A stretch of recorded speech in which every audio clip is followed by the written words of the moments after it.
Ainsi parlait Zarathustra. Aujourd'hui, je voudrais remonter de près de 3000 ans dans le passé pour parler de notre avenir. 3 principes. Bonne pensée, bonne parole et bonnes actions. Ces 3 principes en découlent d'autres paroles de Zarathustra. La dignité de chaque être humain, l'importance des femmes dans la société, la liberté de conscience, c'est-à-dire le respect de toutes les religions sans en imposer. La foi, c'est la laïcité, et le respect de la nature, l'eau, la terre, l'air et le feu, c'est l'écologie.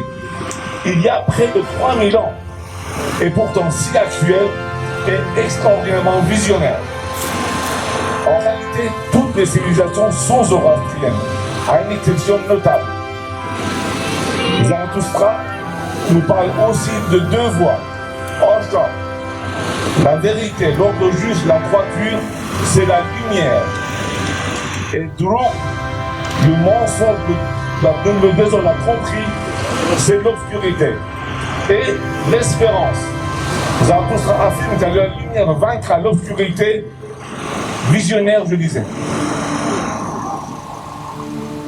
Attention, le zoroastrisme n'est pas une religion. Le zoroastrisme est une philosophie de vie qui appartient à l'humanité.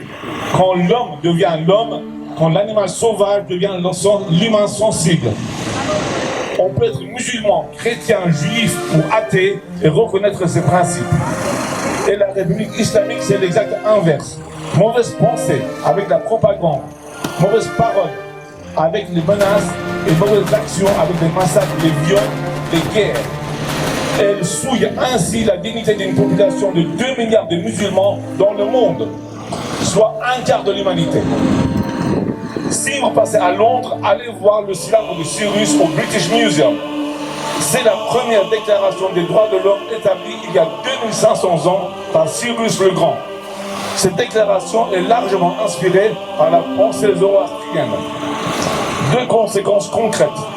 Première conséquence, notre calendrier. Le calendrier officiel iranien indique aujourd'hui l'année 1405. Il prend pour le point de départ le défaite de la dynastie sassanide par l'invasion islamique. Voyons, fêter chaque année notre défaite, le début de notre déclin, la spoliation de notre culture, ça n'a aucun sens. Notre histoire commence par Cyrus le Grand, le plus charismatique des romains de notre histoire. Notre référence est le calendrier impérial iranien.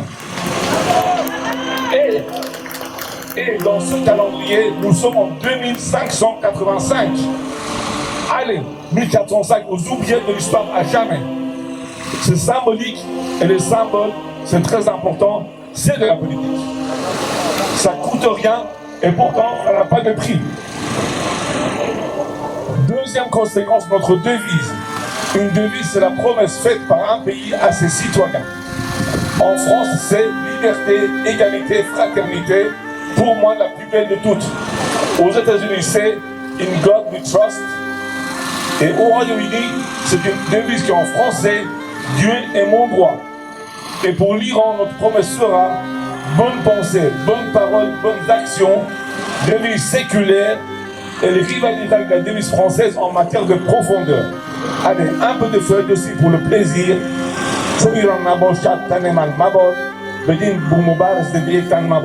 Si l'Iran disparaît, que je disparaisse aussi, que nul ne vit sur cette terre asservie.